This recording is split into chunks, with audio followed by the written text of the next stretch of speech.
Good morning. I'd like to introduce everybody to the April 4th, 2024 meeting of the Seattle Design Commission. Our meetings are held live and they are also recorded on WebEx, and we also have people attending via WebEx for posting on the website at a later date. Our agenda today starts with an initial review from 9 until 10:30 of what we're calling the U Alley project. It's a proposal to vacate an alley segment in the Greenwood area of Seattle. The goal today will be to take an action on the public trust component of the alley vacation. A subsequent meeting on public benefit will occur at a later date. From 10:30 until 12:30, we'll receive an initial presentation by the Downtown Seattle Association, as well as Ike Smart Cities and Orange Barrel Media on their proposal to install digital kiosks in downtown Seattle and in our business improvement areas. That is not an action today. However, the discussion will be led by Joe Prairie.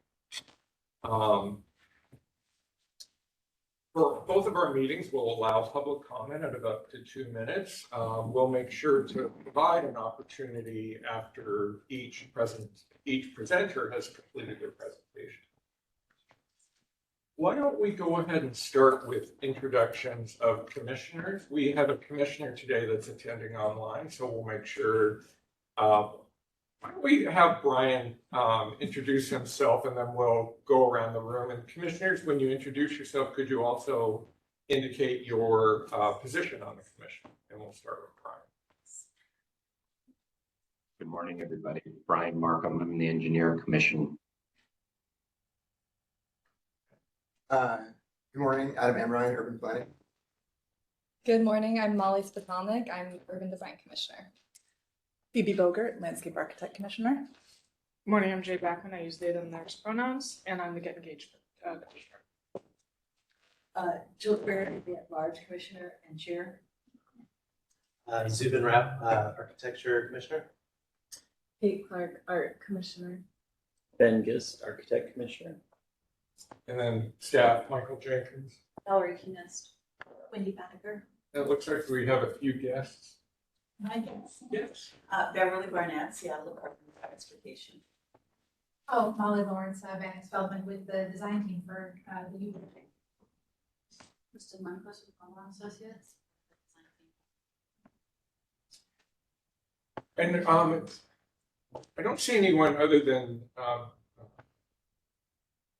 Brian attending online.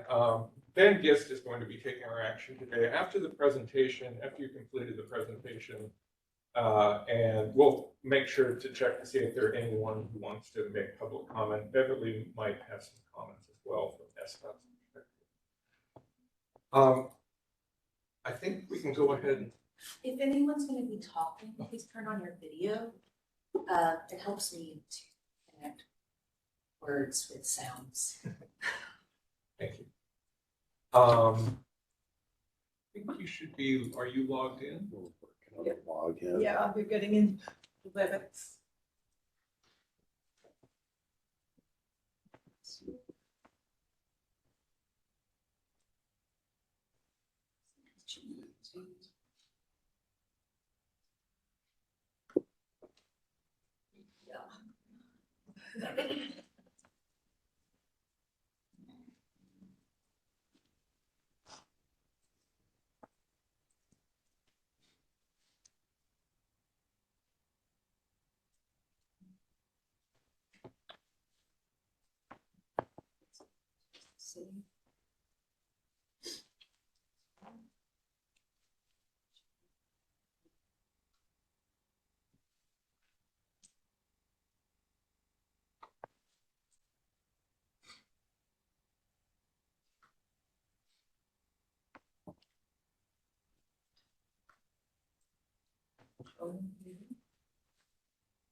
Alright, we do have it saved on our drive, pen drive, should we try that?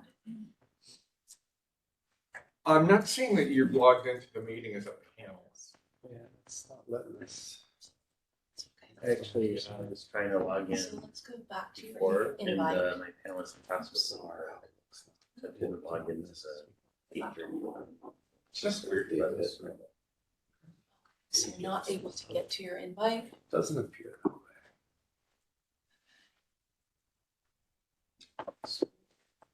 Is there internet on this? Do you have access to any inboxes? Bible, Can you email me the presentation and we'll run Yeah. it?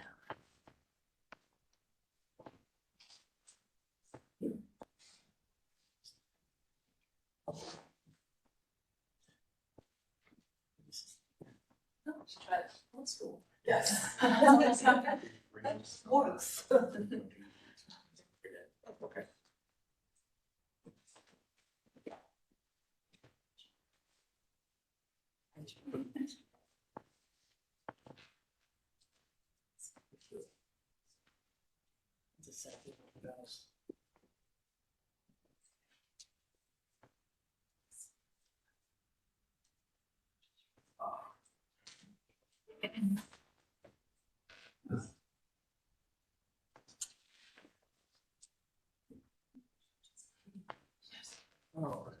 So there's SDC meeting small.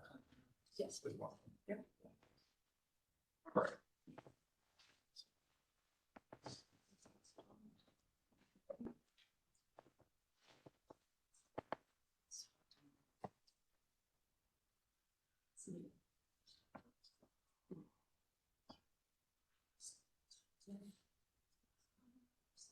Meantime, we could introduce ourselves, the architectural team.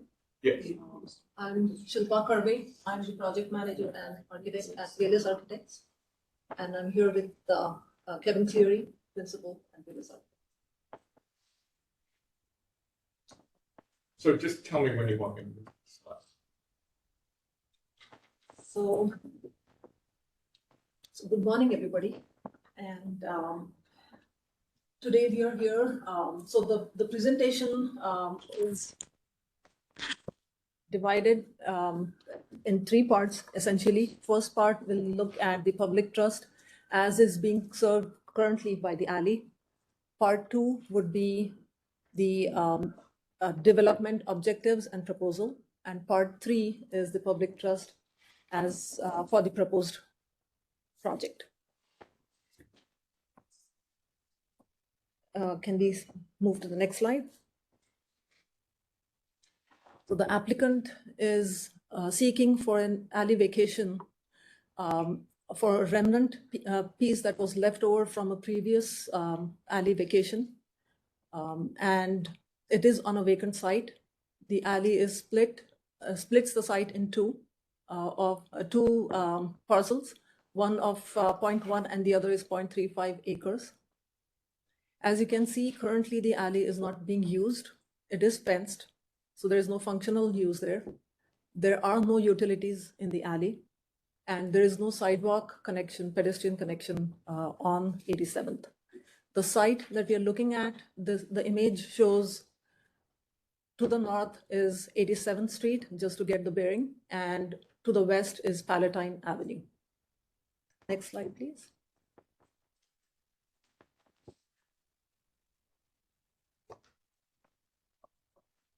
The applicant is seeking the alley vacation. With the vacation, the intent is to provide 70 market rate units, essentially activate the vacant lot and activate the vacant lot. And in doing so, when we come to part two, that is where we, in coordination with Department of Neighborhood, DAWN, we conducted the community outreach process. And the following methods, the three methods that were used, if you can move to the next slide, thank you, were electronic, printed and in-person outreach methods. The key takeaways from the community outreach were, in general, overall, we got the input that the community was very much in favor of a new development at the vacant lot. And the key takeaways were providing continuous sidewalks, adding welcoming street level areas, open spaces, design that respects the neighborhood scale, providing on-site tenant parking because there is concern of parking out on the streets, overnight parking, and overall design to improve the safety of the neighborhood. With that input, next slide, please. Based on that input and the Seattle Design Commission review comments, the design team came up with 4 major objectives. And those are: utilize development potential for the site, create meaningful public spaces, improve pedestrian connectivity and accessibility, and enhance the sidewalk experience. Next slide. The following 2 slides are a summary of how the design team responded to the review comments, to the agency's review comments. And as an example, that's a Yo Garden that's on the corner, at a very prominent corner, street corner. And can we move to the next slide? And then here's a discussion of how specifically we have addressed the review comments. So we can get into further detail later if as needed, but I'll skip through this slide for now. The next slide, please. That is a summary of, it's a concise summary of how we've responded on what exhibit have you responded to, specifically to your review comments. Next slide. The owner has been in the area for a very long time. They have a presence in Greenwood. They have developed a lot of projects that have contributed socially as well as economically to the growth in the neighborhood. As an example, there are developments right in the vicinity. One being Morrow Apartments that you're seeing in the picture here. Next slide.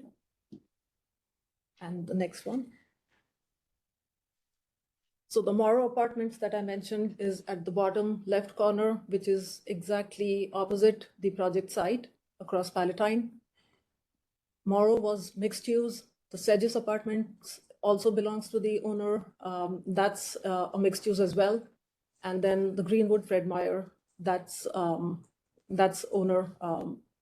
owner has developed as well. And as you can see, Palatine and 87th, and then the alley access from the 87th side. On the north is the low density area. Next slide. So this is an exhibit to establish the neighborhood architectural character and the scale. Next one. And the next. Then we come to the 9-block analysis to study the context, adjacencies, and street layout in further detail. The next one. This is the neighborhood zoning. The red dashed line is the Greenwood Finney Ridge Residential Urban Village extent. The site is exactly at the brink of the urban village. To the site, all the area within the urban village is zoned for higher density. The site and the adjacent parcels are NC 275. The parcel to the north is residential, neighborhood residential, that's at 40 feet. Next slide. The neighborhood residential that we saw, that is the smaller building footprints that we see to the north of the site. And the area within the Greenwood, the village, urban village, is predominantly mixed use, commercial and retail use. There's a large open space at a park, just at a walking distance, the Sandal Park up north, and the local grocery, all retail businesses, and the taproot are on the south and the east of the site. Next slide, please. This is the site is located at an intersection, the corner of two residential streets. Both 87th and Palatine are residential streets.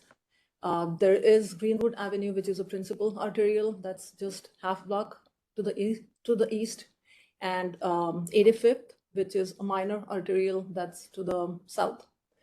The slide also shows the alley network in the area, which is predominantly in the residential zone. As you can see, the pink highlighted area is the alley in question. That is a remnant that's left over from the dashed portion that's shown. That's the previous alley vacation. Next slide. This is traffic studies at AM, PM peak hours, and it's for the foot and vehicular traffic. Next one. This is part 3 of the presentation, where we will talk about the public trust for the proposed solution. Next one. Here, this is an overview of the vacation and no vacation option. So essentially, from this point on, we have the slides such that we study both summary of no vacation and vacation side by side. In the no vacation option, since there is an alley passing through the site, the site will be developed as with 2 buildings at 70 feet with a 16-foot wide alley for use mainly for vehicular access, ingress and egress. And because there is no open space, other open space left over, we will use the U garden for private use, private resident use only. And the sidewalks are designed to code SDOT code minimums. Whereas at the vacation option, since it is looking at a site at a contiguous site, there's more area. The building is a single building that's 70 feet high, with the alley area incorporated back into the site. That is utilized in providing terraces and releasing some pressure in terms of passing off the street as the building recedes at the upper levels. That helps with the overall sidewalk experience. And what we also have is widened sidewalks and planters along 87th and widened sidewalk on Palatine. In addition, we will extend the sidewalk, the new sidewalk, from the west property line of the site all the way to the existing sidewalk at First Avenue. Next slide. There are no utilities in the alley. In both cases, the vacation and no vacation, utilities will be tapped off 87th, and electricity will be tapped from the existing electrical vault that's on Palatine. Next slide. This is about the access and circulation. In the no vacation portion, vehicular access is off the alley for both buildings. And it's a dead-end alley, so it will have to serve ingress and egress traffic, as well as it will be used for trash loading. And the ride share and drop-off zones are on 87th, since the alley is predominantly for vehicles. And on the vacation option, the ride share and drop-off remains the same location, as well as the site access, vehicular access to the building is somewhat similar location as the existing alley. If we can look at the enlarged plan, which is on the next slide. This explains the location of the trash room and the trash and recycling loading access. So essentially the truck would park in front of the parking garage on pickup days and for limited time, load from the dumpsters from the trash room, which this was a preferred location from SPU as well. Also, SDOT and land use preferred all site access from 87th. Since this is a 100% residential development, we have tried to maximize the sidewalk interfaces with residential uses so as to activate the pedestrian corridor.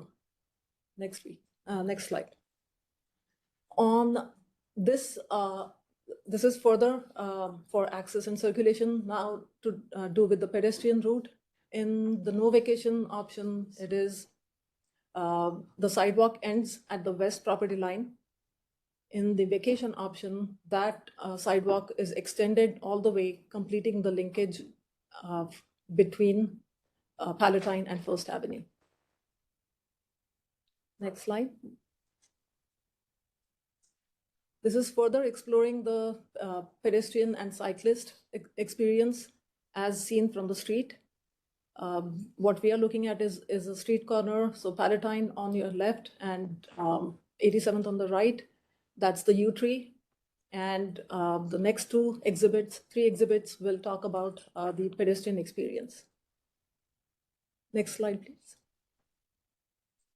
This is a view of the pedestrian, the sidewalk from Palatine with townhomes on the project site. And SDOT requested for a 2 feet additional extension of the sidewalk, which we will incorporate in the design. And the planter stays, the bioplanter stays unchanged. Next slide, please. As you walk that sidewalk and turn the corner, on the no vacation side, you see a private U courtyard, which is accessible for residents only. And the sidewalk is developed to code minimum. That's a new sidewalk for with SDOT code minimums. Vacation side has, because we have the ability now with the terracing and the open space availability requirement met, we can open the U courtyard for public. And we are widening the sidewalk by over and beyond the code, SDOT code, to 8 feet sidewalk and 8 feet planter. Next slide. This is a view of the same sidewalk on 87th, just looking at it from the parking access side, vacation and no vacation option. Next slide. This is the open space. So on no vacation side, the U courtyard would be utilized as the open space requirement, and the alley is shown. It is an open area, however, it is located between two 70 feet tall structures, and it is not very usable or friendly, pedestrian friendly. On the vacation side, we have the U publicly accessible open space at the U garden. Next slide. For free speech and public assembly, the main difference between the two is there is an extended sidewalk on the vacation side, which connects to the First Avenue and providing more area for assembly, as well as there is an open space, which is not completely accessible, but partially accessible for public assembly. Next slide. This talks about the light and air access as well as views. There are no views to the site, so in either case, we are not compromising on the views. The light and air, so because the no vacation option in designing to utilize the full potential, we have to build it to to code minimum, which is no setbacks from the street. And so you see that urban edge at the no vacation option, that can be mitigated with vacation option, where since we are able to utilize the alley area into the terraced space, we are able to recess the building mass further back, and that provides a lot of light and air opportunities to the sidewalk, as well as a smoother transition to the low density area on the north. Next slide. This is a study of shadow study for the vacation design. And again, explains more that the light and air is better with the vacation option. The next one. Land use and urban form. So in this case, you see both options side by side. The no vacation is our urban edge design, as we call it, with the massing all the way to the street to maximize the development potential. You see the alley in between the two buildings and the private courtyard. On the vacation side is the recessed, substantially recessed upper mass. The next slide. And so to recap, with the vacation, the applicant is able to provide a building that respects the neighborhood, the adjacencies, and provide enhanced sidewalk experiences and connections. And thank you for your time. Thank you. I always think it's good to at least focus in on the site plan. If you want to see a different slide, I think what I'll do is keep this up when you move to questions. I'm not seeing anybody online who's a member of the public that's attending. And I think it's clear that most of the people here are associated with the project or city staff. So we'll go ahead and we'll check and see if anyone, a member of the public, does come and raises their hand if they want to make public. Before we start questions, Beverly, did you have any comments? Yeah, just a couple. So do I need to stand in the magic spot? I'm gonna put an X up here. So. Yeah. On camera now. So good morning. Nice to be here. And thank you, Michael, for running the PowerPoint. This is a flashback for us. On Tuesday, when we were at committee, Councilmember Strauss had to run the PowerPoint for us. So this is right in. Money well spent. Yeah. So this is a little bit unusual. This is one of those odd pieces of right-of-way, and I think everyone looking at this is like, what? But we do find there's a lot of odd pieces of right-of-way, and we don't know the reasons for the whys. There's no record from decisions that were made decades ago about whether a partial vacation was done with any intention or just one person asked, so they got a vacation and somebody else didn't. So we don't really know the background whys on some of these odd things. So we're just looking at what we have now without any kind of historic record. So I think the alley remnant does, just on the face of it, provide the same kind of value as a continuous alley through the block. Be very difficult for the size of current utility vehicles to use it, other than maybe, city light repair or something. We can't have large scale utility vehicles backing out after they pick up things. So the alley functions have already been diminished by previous decisions.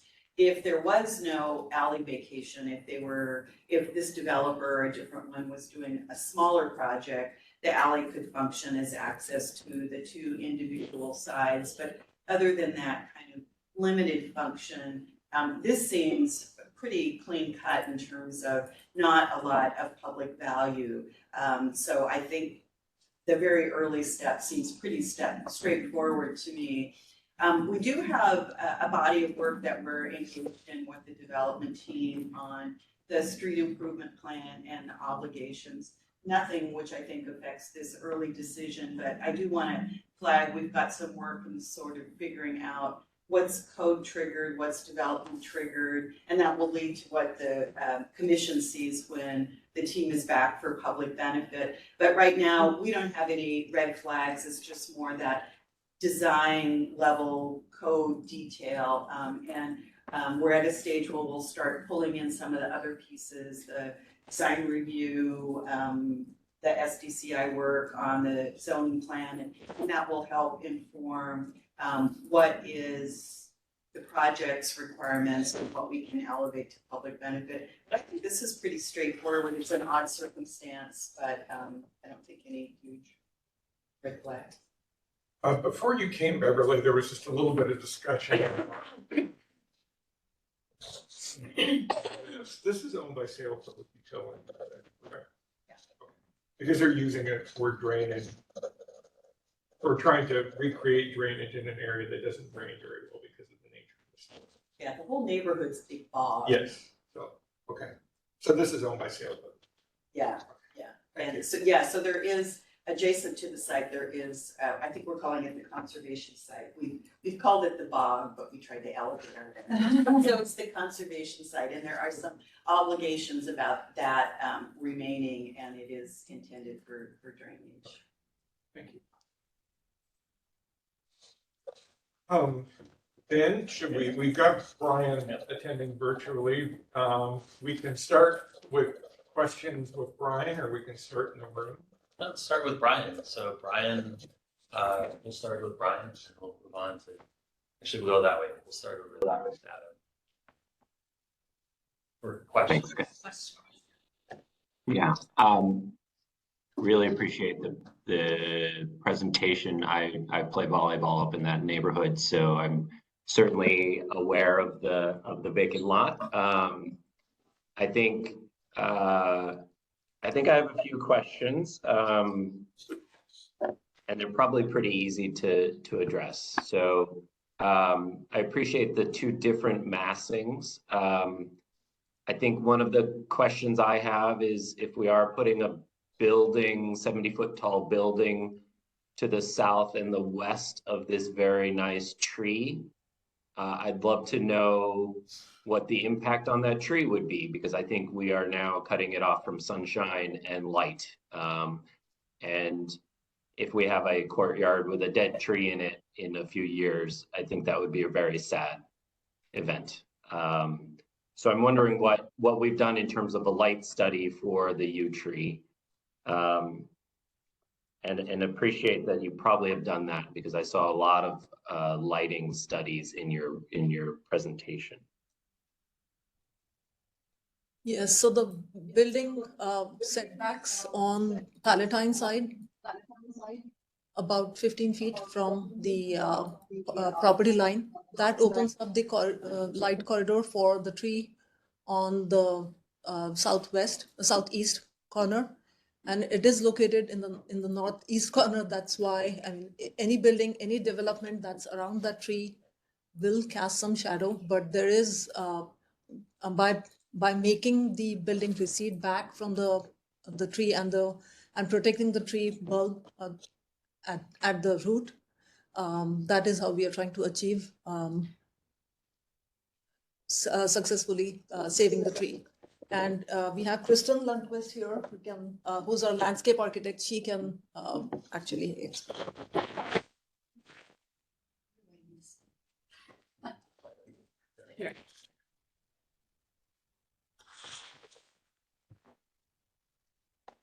Good morning. We haven't done a specific light and air formal study for the tree, but we're working with an arborist on the preservation of this tree and have been since before this project was drawn, to be honest. Not to get too into the weeds, but with the building setback is fairly significant. It's well beyond the trip line of this tree. We are going to have a fair amount of light coming in here, and we're proposing a fully native palette and a fairly substantial landscape below this tree to help preserve it. So to be honest with you, the planting conditions of this tree we expect to improve to a certain extent, because right now it's lawn and it's not being taken care of. So Could you flip to the sun studies on one of the following pages? I'm sorry. Could you flip to the sun studies? In our document, it's page 38, but I don't know if it changed in the most recent. That was it. 2 before. 31. There you go. Brian, did you have another question? I did. I was enjoying the response, though. It seemed thoughtful. I just wanted to make sure that we were thinking about it. I also saw a lot of renders from the two street frontages. I was wondering what the view from the first street would look like. And what, if any, are the known plans for that block next door? Is that also the same owner and just being left behind, or is it somebody else's?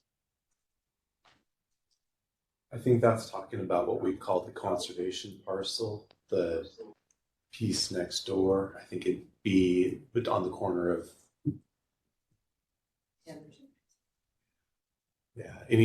right there. This is good. So yeah, that green area, that's first and 87th. So that's the conservation parcel that everybody was talking about, where it's I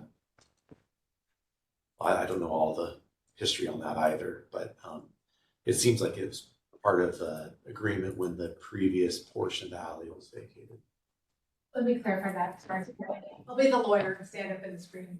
I'm the lawyer for the team. It was actually part of the prior development agreement with the city for the development of adjacent parcel that it's preserved in perpetuity as we called to it for a while as the Puda parcel, right? But now it's just the conservation parcel because we can't do anything with it. It's Okay. being used for stormwater If that is going to be a preservation, I'd love to see what the building looks like from that side. I think that's probably a very important face that I didn't see any attention to in the presentation. And then my last question would be about the trash pickup. I understand that alleys are very useful to keep traffic flow moving and enable some of that trash pickup. And I know you've done a traffic study for AM and PM. I think if we are suggesting that we'd like to vacate an alley, then I'd love to figure out a way for the trash to not plug up those streets during pickup. And I think, to me, vacating an alley needs to have a very good plan to get that traffic disturbance mitigated. And I think you mentioned that the trucks would just stay on 87th. right. And I don't know if that had been studied within your traffic plan. Not that specifically, but that was a requirement that came from SPU. That was in coordination with SPU. That was their preference in terms of how they would like to pick it. Trash as well as recycling. I think to give us a pull-off area or something where the trash truck could be located during pickup would alleviate some of the concerns of plugging up 87th Street. We like the idea of a pull-off. We'd initially proposed it on 87th, but SDOT instructed us that they don't allow pull-offs. There is the opportunity for street parking along 87th. And so we assumed that it would be striped for like a load zone that SPU could utilize. Yeah, a loading zone would alleviate my issue. Yeah, let's, Brian, do you have any further questions? We're gonna try to keep the conversation to questions only for this point, and then we'll have a deliberation after questions. Thank you. Is that okay, Brian? Any further questions? Okay, Adam? No, Yeah. awesome. Thank you. Great. I have kind of a bunch of questions, so I'll kind of bang through them, but maybe we can keep the conversation, like Ben was saying, going. So thank you for the proposal. All the graphics and kind of, I think the ideas are really clear, so really appreciate that. I also am excited to see another residential project moving forward, so so that's great. My first question was, you didn't, or I don't think I heard an affordability mix. Did you have, who's living in this place, or who do you imagine is living here? Are there any affordable units or proposed with the development? Not currently. It's all market rate. It's all market rate, okay. So you intend to pay the fee? Yes. Affordable housing? Yes. these are a couple of pretty dry zoning questions, but I was just surprised to see no commercial, there's no zoning required for ground floor in the neighborhood commercial zone? This is NC zone, however, 100% residential is allowed.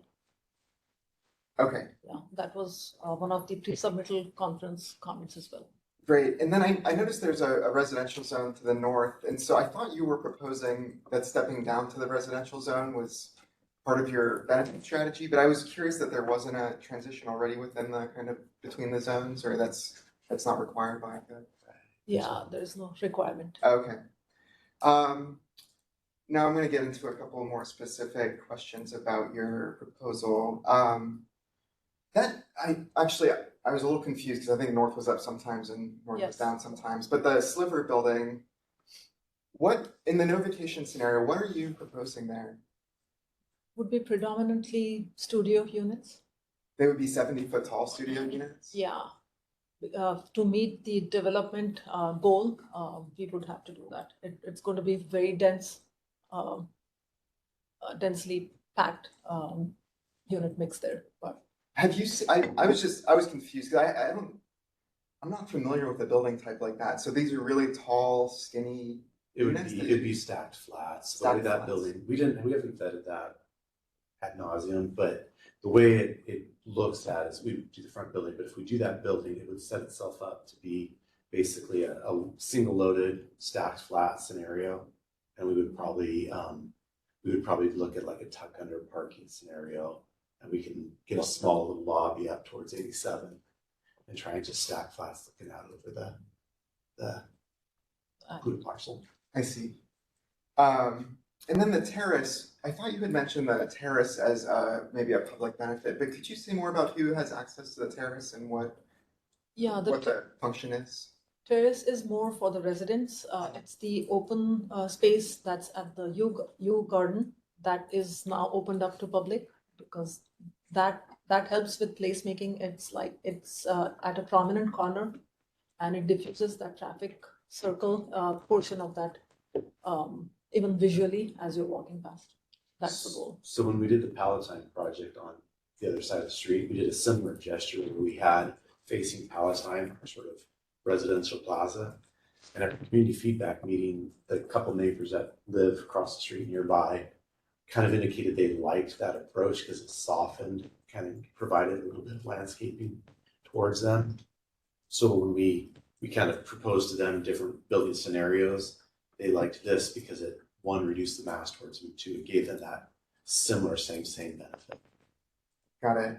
And then for the park feature near the tree, is that proposed to be public space, or you're allowing public access to the space? You mentioned it as kind of a gathering space, and I was curious what you're thinking for that. Does it have bench features? How do we know it's public?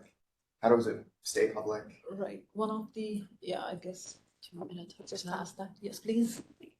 It's completely open. It's a landscaped space under the tree, the native garden that will extend back to the building. There's no pedestrian access behind that against the building, and then the corner opens up as the slope drops around the to 87th, with kind of some stepped features using stone and organic materials to create a much it's a wider sidewalk condition, and it's also public space behind the sidewalk that's accessible to pedestrians. There's no fencing. It's completely.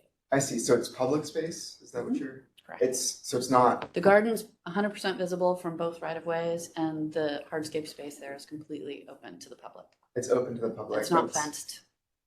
But it's owned privately. So you That is control who goes there and how they use it, the space? In theory. Okay.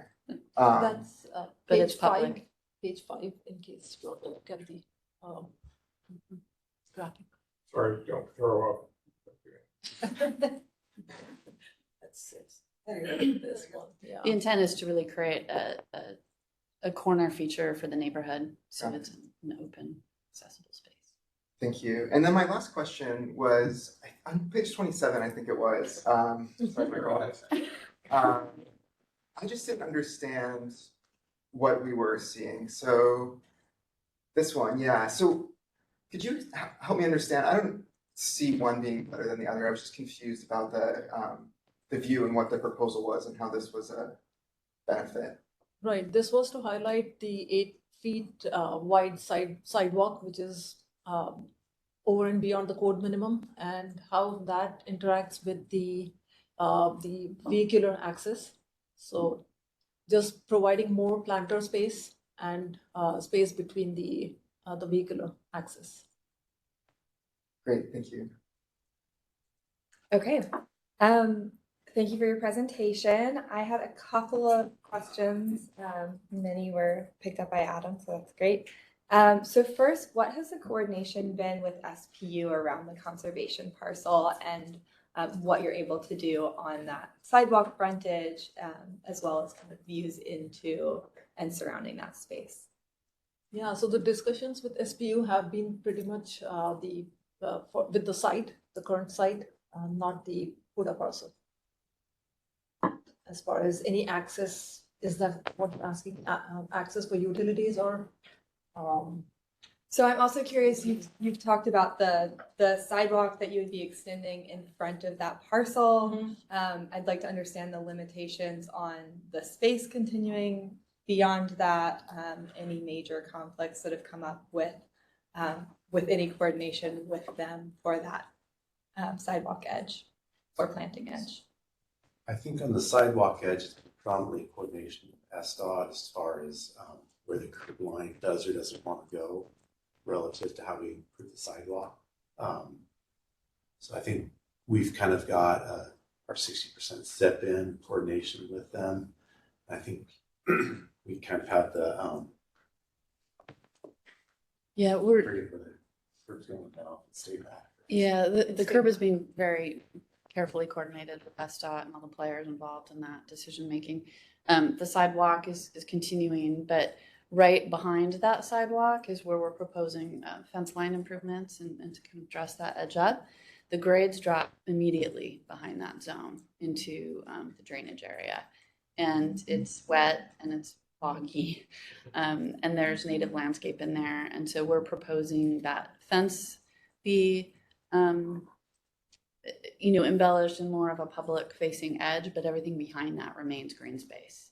And we're not going to be moving into that space because of that drainage way. And is there any public access into that space, There is or not. it's fully fenced? It's- And so is the approach that you're considering, is that a screening approach or is it a views in approach? It's a views in approach. So we can talk more about this later, but the idea is that there are panels along that fence that have some information and some tie to what's happening in that space. More decorative, but the intent and approach is to really maintain that visibility in. And what's the quality of the currently seeing into that space? Is there any coordination with SPU about management of that space? We haven't had specific conversations about management of that space. And I would say the quality varies depending on the season and the maintenance that's been done. It's page 6. And then are all of the improvements, so the improvements are outbound of the fence line and property line, and so all of the expansion of sidewalk, expansion of planting space is within SDOT right of way, not within the conservation parcel. Is that accurate? Okay. One more question. So on that north facade, can you talk about to what degree you've studied minimizing the blank facade surrounding the parking entrance, as well as minimizing the size and visual impact of that parking entrance? In fact, we are looking at the slide that talks about that concrete wall, that space that's at the exhibit B at the bottom. So essentially, there is a visible, but all of this facade is glazed. It's envisioned as a greenhouse that looks into the U courtyard. This is the blank facade. That's the concrete wall that you see here. And what we envision here is kind of revamp panels, decorative panels that will that with vines on it, and then it's followed by a garage entry, where you see number 6 here, and the materiality changes. That's how we are looking at having some interest, which is from glazing to concrete wall with green screens, and then to CMU lock at the parking garage. So just tactile changes and visual interests. And in that first section that you pointed to, before you get to the parking area, what's the program behind that? Can we look at slide 1? For whatever reason, it's not, there we go. Can you repeat the question? So in that first screening section, This one. yes, exactly. What's the program behind that section that requires it not to have views in?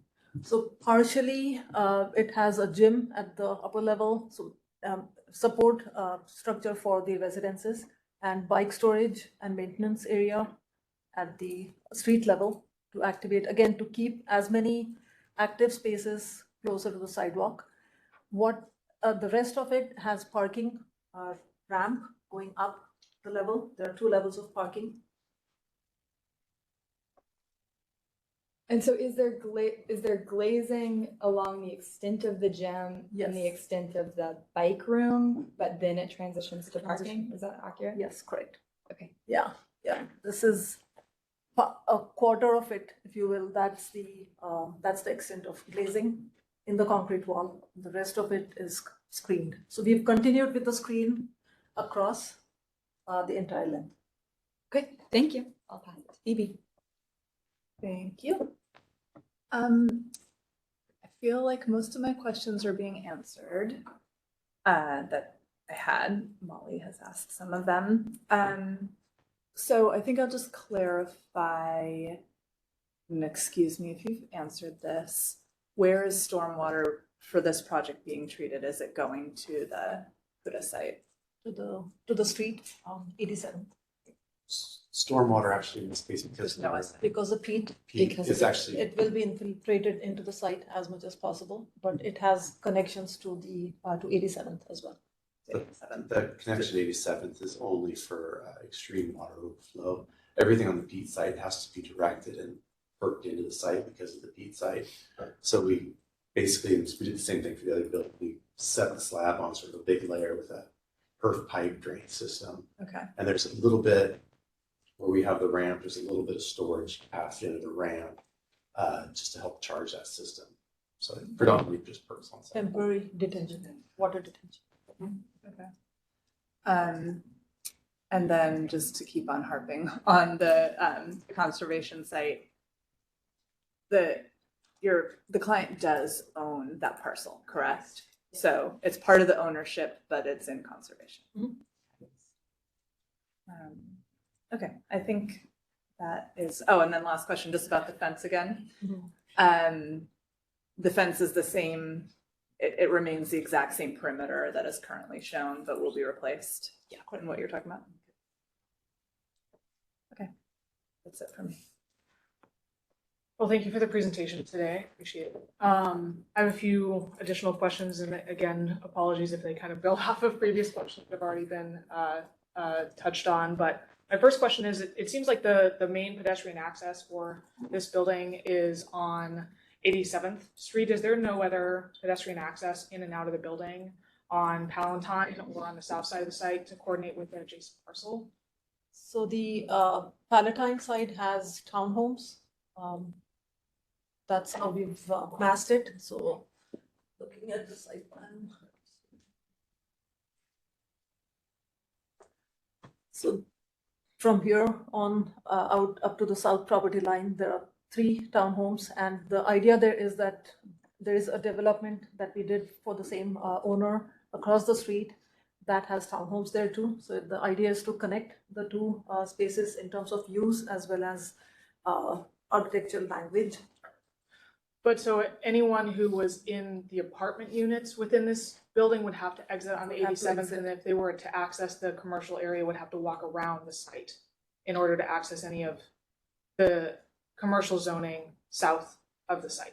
Yes. There would be no access on Palatine. Correct. And there's not been any coordination with the property owner on the parcel south of this site to see if there's any coordination for allowing movement between those parcels. Yeah. South of the site, it's the parking It's the lot same. serving that building. Correct, So but there's not been coordination with that. correct. Is it- Okay. And then I have I guess I'm still a little confused for the right of way on the roadway portion of this. I did a quick measurement on our parcel viewer, and it looks like there's about 60 feet of right of way. So if we have I think it was an 8-foot sidewalk and an 8-foot planter zone, and then we're also considering having a loading or parking, on-street parking facility for this frontage. That leaves, if we have 11-foot travel lanes for both directions of travel, has there been conversation with SDOT of that might eliminate the possibility of on-street parking on the north side or limit what sidewalk on the north side could look like? So has there been conversation about what that full cross-section of the street would look like on 87th? So yeah, that is being discussed right now with the 60% set. Initially, we had provided a loading zone that was a pullover space right in front of the res lobby area. However, SDOT wanted us to continue that on the curb line all the way straight. And so the idea is going to be that we will apply for a special permission for parking, limited parking in front of the lobby. Okay, so you're working with SDOT to have a full cross-section of the street, to know in the future, what the north side improvements would look like. Okay.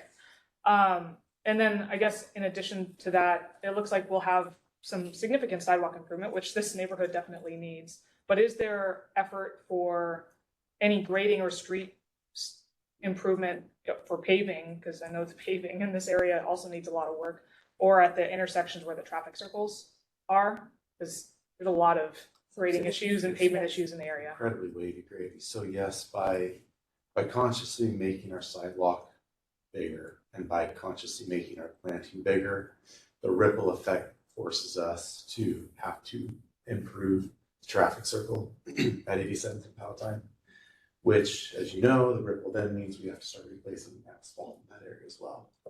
So yeah, we'll end up having to do that whole area around the traffic circle, new traffic circle, as well as the streetscape. Okay, and what about along 87th Street? How far into the roadway will there be pavement improvement? That will be pretty much closer to the traffic circle, not beyond. Okay, so not really any pavement improvement on 87th Street. Okay.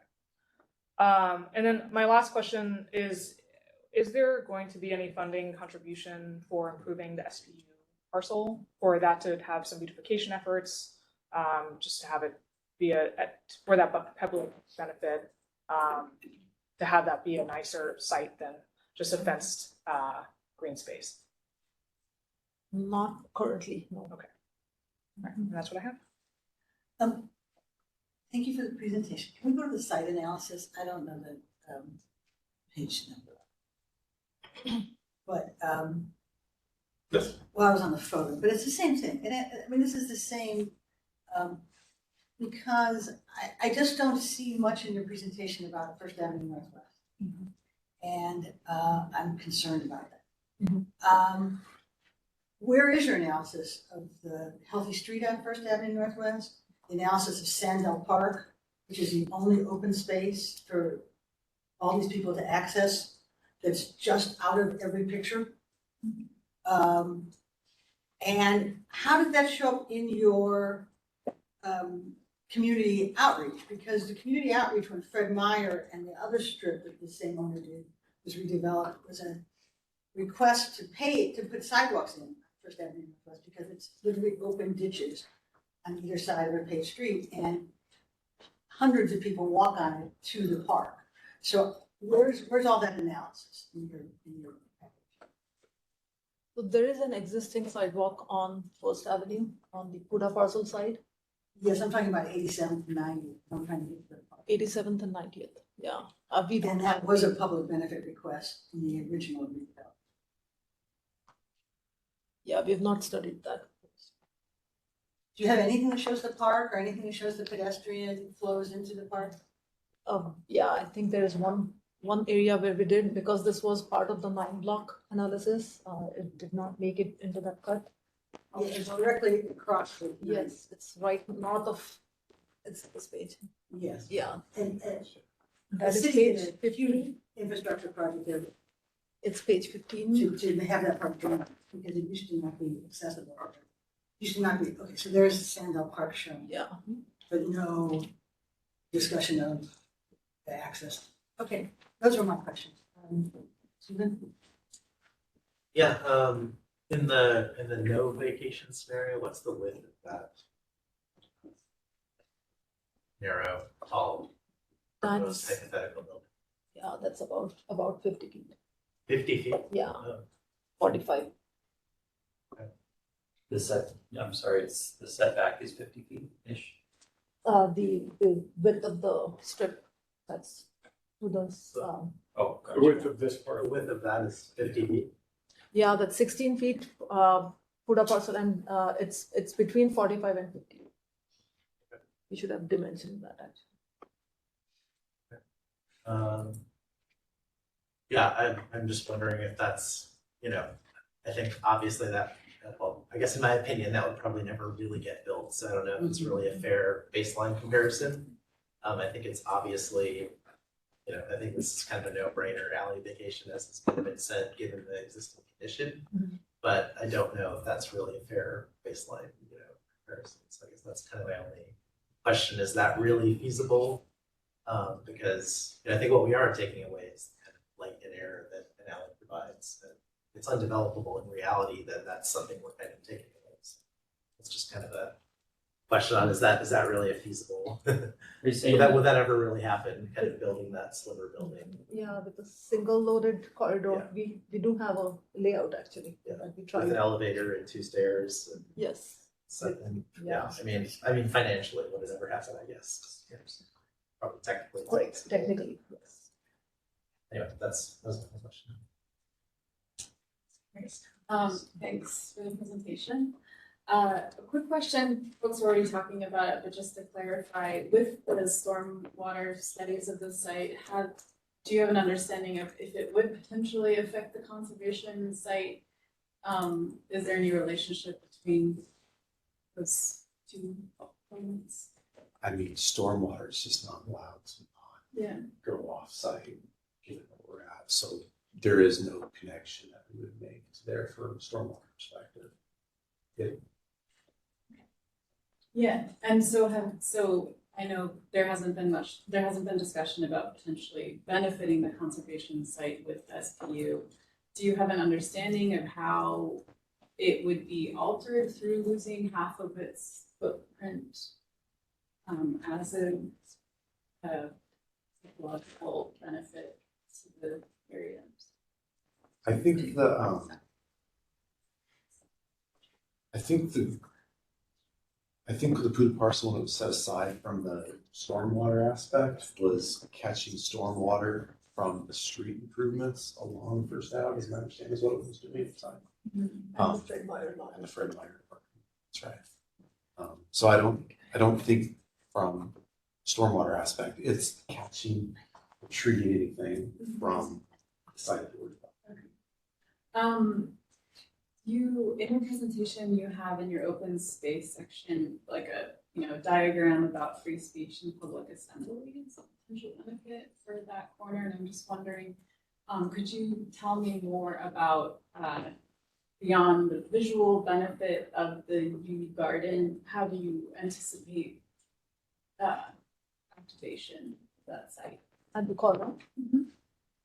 So that's, I mean, the fact that we have to protect the yew tree and that limits the access into the back side of the tree in order to maintain the landscape that's needed to support a healthy tree. So that's why, to the best of the ability, what we have done is have pervious pavers at the corner and allowed some natural landscaping with stones and areas for seating.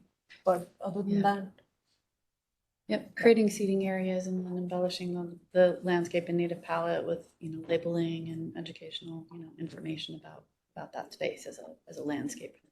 Okay, so there will be seating areas. yes.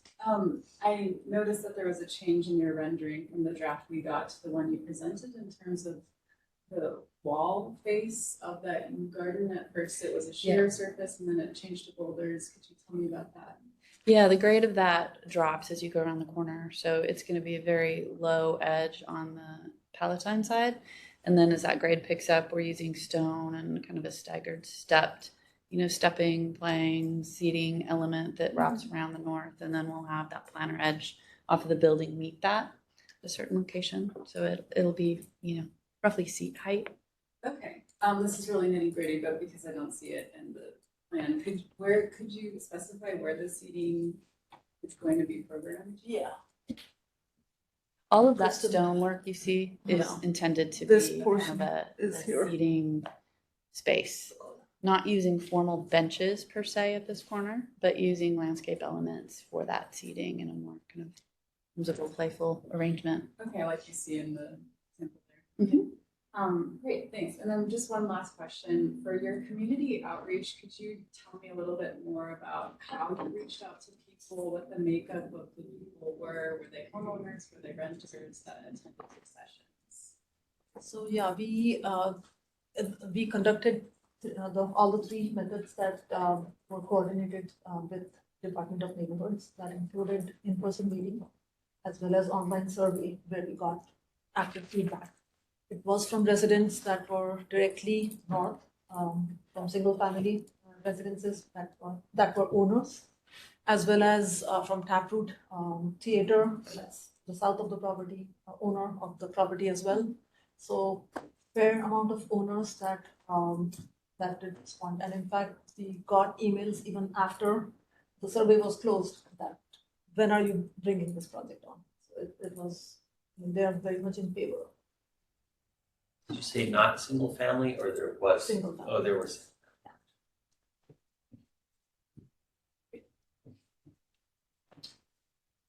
I think all of my questions have been answered through this, so I think we will now move to deliberation and comments. So, can we go in reverse order, Michael? Or Yeah, we can do that, and there's obviously with street allocations, there's a slate of the things that you've seen about access. You could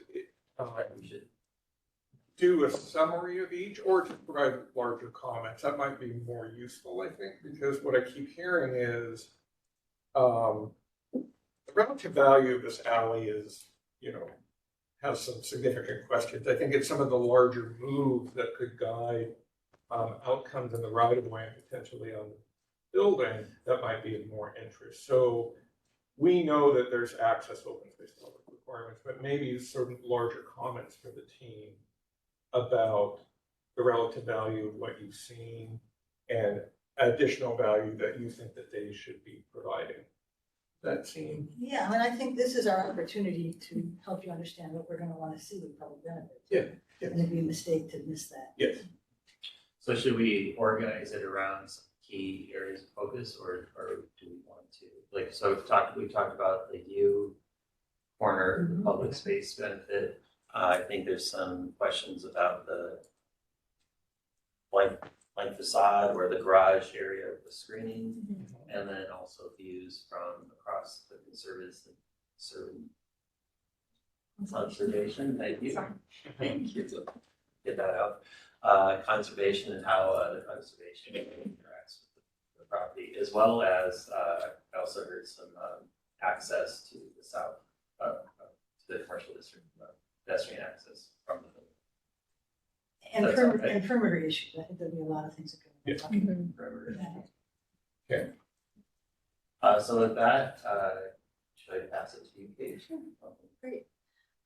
So just for one other aspect that hasn't been touched on, but that does relate to the perimeter issue, I would like to make a suggestion. You have an area where you mentioned kind of seek the views in approach to that conservation site, and I just would like to recommend, because you do mention the fencing type of having decorative aspects, to consider working with a local artist on that project. The Seattle Office of Arts and Culture, they have an artist roster. That's a great resource for any public or private effort in the city. So that is one potential public benefit for the funds of that fencing project that I would like to recommend. Again, touching on that views and consideration, I know it's an SPU parcel, but just looking at street view, we do see massive amounts of Himalayan blackberry at that location. So just kind of thinking about, you know, what are people looking at? What, if you are going to have interpretive aspects, you know, people are looking at an interpretive panel and then looking at a lot of Himalayan blackberries. What is that story? And is there a way that your project could kind of elevate that story beyond interpretive panels? I know you are really considering those sidewalks as well. I would just like to point out that looking at the Race and Social Equity Index, your site is literally on the border between lowest priority site for funding and projects and second highest equity priority. And as you go north, it increases into highest equity priority. So you really are at that edge. So really thinking about who will this project benefit, and just particularly in terms of thinking of your outreach. Homeowners are going to be the first wave of people that always want to provide feedback in projects like this. So is there a way in the next, if you are going to do continuous feedback, to consider ways of connecting with people at the site that fit within the makeup of it being a second highest equity priority area? And then lastly, with thinking about the U Garden, I do think that really is kind of like your prize area for community social activity. So I'm just would like to encourage you to really consider how that area could be an enriched site. Sometimes those boulders communicate more of like, I'm not saying that in your renderings you have that, but sometimes it can be kind of like a hostile architecture move, you know, to say, here's a boulder that you can't really stretch out on, but you can sit on and, you know, text someone on it. So I'm just thinking about like that edge, you know, there, I actually, when I saw your earlier version when it was just the sheer face, I know it would maybe be too extreme of a single face for people to sit on, but if it were stepped, it just made me think about studies done in the book, The Social Life of Small Urban Spaces. People love ledges. So just thinking about how to enhance and maximize that site for people to really want to spend time there and enjoy, you know, that yew tree. So it's fun. Thank you. Michael, do we have 15 minutes? Yes. Before, or Yes. do we need to? We have 15 minutes to complete this and then take the action. Okay, so with that in mind, let's try to be direct, I guess. Yeah, so I think, just to kind of echo my previous comments, I think the true baseline comparison is a 50-foot wide open space, the depth of the parcel, in my opinion. And so, you know, I think, I don't think that the improvements that have been proposed really offset that amount of open space that would be there if there was an alley, if the alley vacation was not granted. So, I mean, I think I would just look for ways to provide more benefit, because I think the true comparison is if you were not granted the vacation, you had a single building, and then you would just have 50-foot wide of landscaped open area. So I think, you know, if there was a way to partner with SPU and then, you know, improve the appearance of that property, maybe extend some of the right-of-way improvements that have been discussed, I think that would get closer to offsetting that loss of open space. So, you know, this is a part of town where history is still very obvious. The haves and the have-nots, the drainage of the right way, the teeny little houses that are still some of the most affordable, entry level, or senior citizens are still holding on to. And you guys are right at the have and have not break, as Kate just articulated. And your site analysis needs to show that, and it doesn't. The healthy street is a huge miss in your work? Because if there's reduced traffic flows on First Avenue, where's that shown? There's literally signs saying streets that affects things and it needs to show up. As is the pedestrian flows into and out of the park.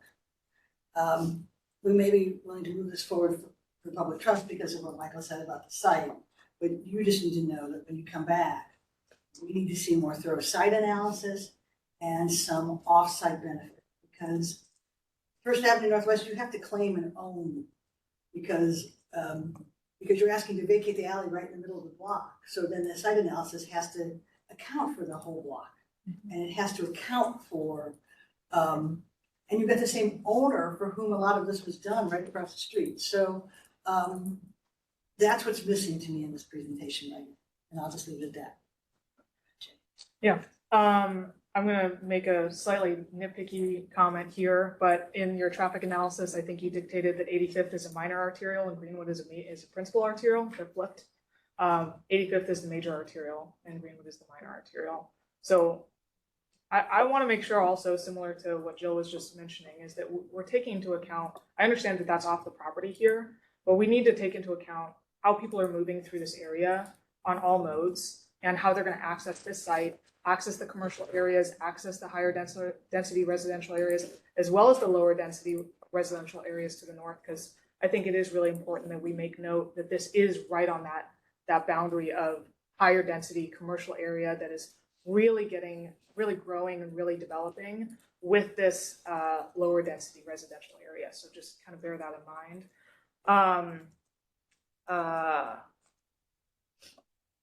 And I don't want to take too much time here. So I think the other element here that I would just really encourage is just how people are going to access this and how the street is going to be improved, and really taking a close look at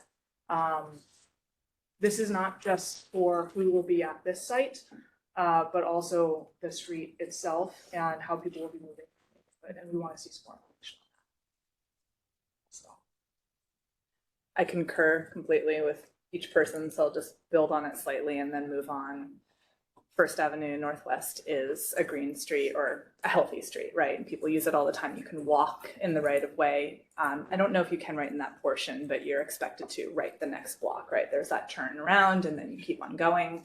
It's a huge amenity for that whole, regional kind of, or Phinney Ridge community to Greenwood, right? And that, kind of bridging that gap and that border, right? People are using it kind of north-south all the time. So this is not, I think right now you treated it as a site that does this, and really you have a site that's a 270, it's 270, it's really 360 potentially. And right now I think, just echoing what everybody said, we're not seeing kind of an additional public benefit for the request. So just really want to see more of how you're treating all of those edges. That the conservation site, I really do think that there's opportunity. There's, we do have precedent in the city where you can speak to SBU. There can be, hey, can we do restoration, right?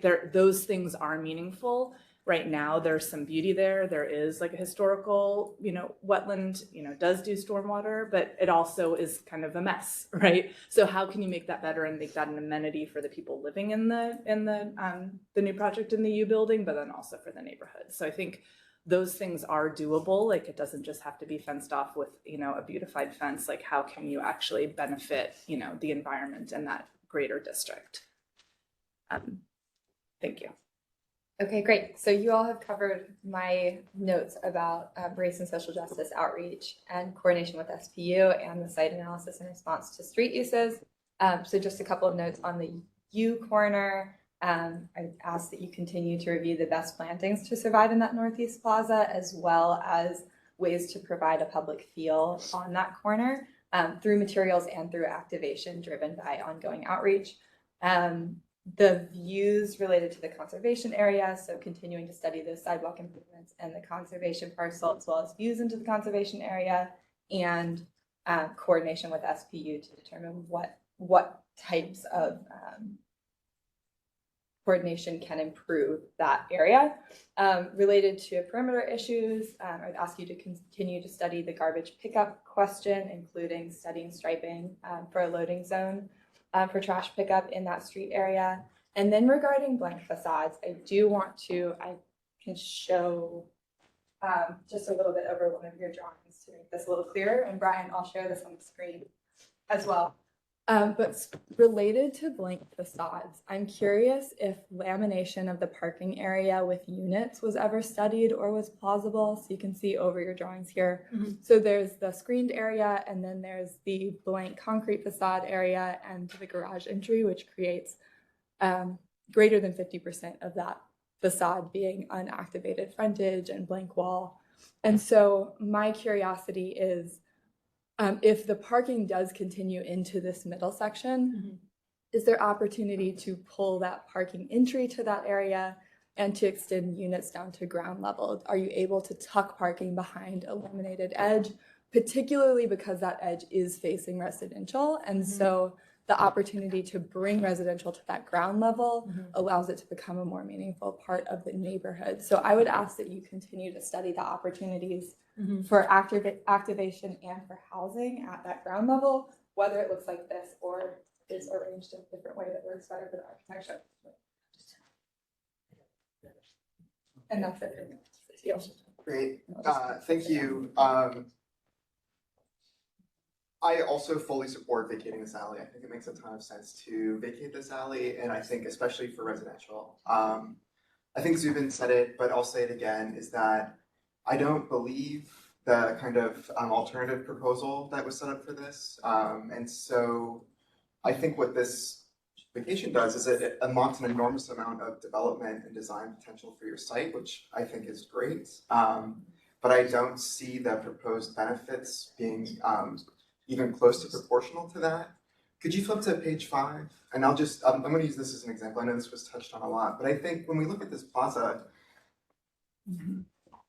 this in my mind is actually an example of a sidewalk benefiting a plaza, not a plaza benefiting a sidewalk. Like, I don't think you could fence this into your parcel and have it as a usable amenity to your residents. I don't believe that that's true. And so I think you're relying on the public realm to make parts of your site active and then claiming them as public benefits. And so in addition to the other comments about materiality and welcoming, I think it would be good to see really how these actually do provide substantial benefit to the public in line with the value that you're getting.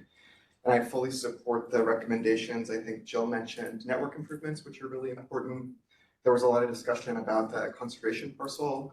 I think it was Kate that was mentioning possible improvements to the planting there. So thinking about native or kind of drought tolerant or whatever plantings.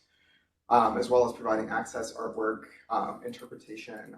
So I think when you come back, it would be great to see how these public benefits can provide actual real benefit to the public.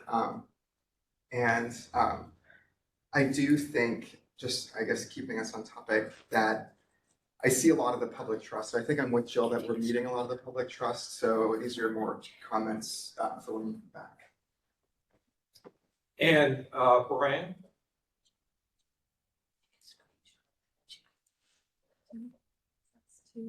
I'm mostly thankful for the variety of our commissioners and how we're covering all of the zones. I think everybody's touched on it. I would very much like to understand 87th, because a couple of things that have been said that are sort of additive. We're thinking of extending out into the right of way, but then we're also saying that we're parking and having trash pickups in that area. I think we are narrowing that street quite a bit, and to say that we're going to load and unload in the streetway is seemingly more and more a surety in my view, especially if we are narrowing that street. So I'd love to understand that implication, and I think everything's been touched on otherwise. Great, thank you. I think as part of, as you progress to a vote quickly, I think what's clear to me is before the team comes back to present their public benefit package based upon the comments you heard today, I think we need to have a better understanding about a formalized review from SDOT about the 3 street that's around your site and the level of improvements that will be required independent of what your aspirations are. So before you come back, we'll need to have a better understanding about what SDOT's requirements are and what your aspirations are on all 3 rights of way. So with that, I think we can go ahead and call for a vote on the public trust portion of the project. Okay. Does anyone want to nominate? Or just individually, whether you support public. We'll start with Brian on the screen. Brian, do you support the public trust portion of this vacation? Brian? I'm not sure that I do, and I think that's mostly because I don't understand the baseline that we're looking at, and I don't understand the implications fully. Okay, thank you, Brian. Thank you, Brian. Adam? I'm also having a hard time. I think there are clear improvements to circulation, to access. I think the free speech, public assembly are very questionable. I think land use and urban form make a lot of sense. Light and air, I think, are making sense. I think with the conditions that they bring back, that there's a subcommittee between where we can discuss public benefits, I think I can support this. So I approve this moving forward with conditions. With what I had suggested of a better understanding about what SDOT's requirements are for the 3 rights of way bounding the site, as well as representing their aspirations for public benefit or just project. That's right. I would approve with going to subcommittee with the recommendations that Michael just described. Same for me. Thank you, Phoebe. I would approve with going forward with subcommittee as the recommendations Michael has used described, as well as conversation on what that baseline truly is. I think there was a really great point raised earlier about what the baseline was presented today with a very, very potentially skinny building that none of us fully understand how that would function. I think we would want to have that clarity of what the comparison for the public improvement is against what the baseline really would be. Yeah, I'm willing to forward the public trust piece. I think we need to send a message of a very clear line between what we saw here and what our public benefit expectations are. Because we're not in that ballpark. Yeah, it's same advanced public trust conditions. Agreed. Advance with conditions with subcommittee. Agreed. Subcommittee meeting, so we're approved. So it's a vote of 8 to support, 1 in opposition. We'll be sure for our action to record that, and also the requirement for a subcommittee. And there'll also be a slate of conditions as well to be met before your next meeting. Great, thank you. Thank you. Thank you. Thanks.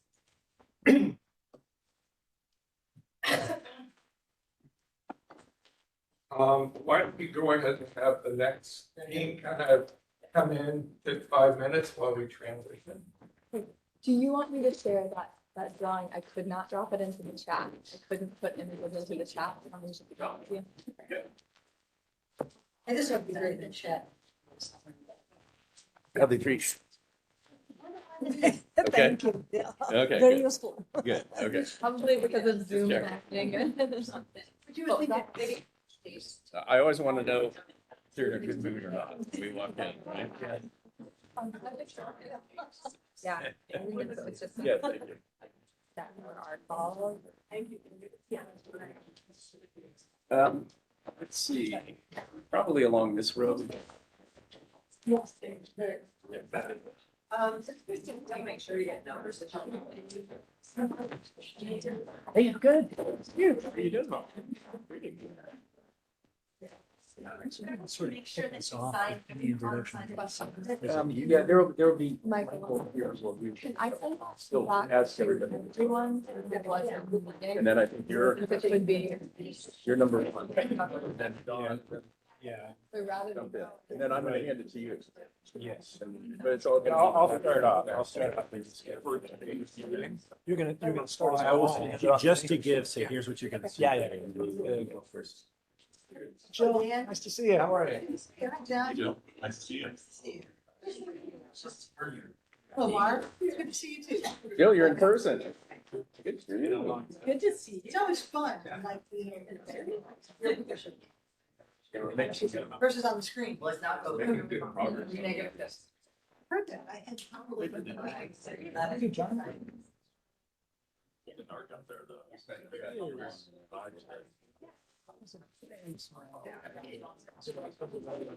Oh, only 80 years. 13.